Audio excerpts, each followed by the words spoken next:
ఇవి రెండు చాలా ముఖ్యమైన విషయాలండి. ఒకటి పరోపకారము. మనకి ఎవరైనా అవతల వాళ్ళు ఎవరైనా సాయపడడం అండి, అంటే పరోపకారం ఒకటి. అలాగే కృతజ్ఞత.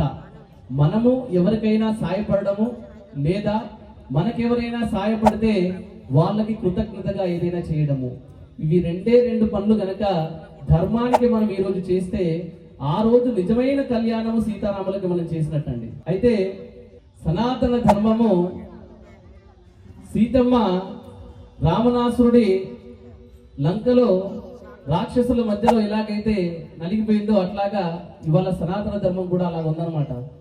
అయితే ఆ సనాతన ధర్మానికి రాముడు ఎట్లాగైతే రెండు పనులు చెప్పాడో మనము సనాతన ధర్మానికి మనము హెల్ప్ చేయాలి. అలాగే హెల్ప్ అనమండి యాక్చువల్గా మనం బాధ్యత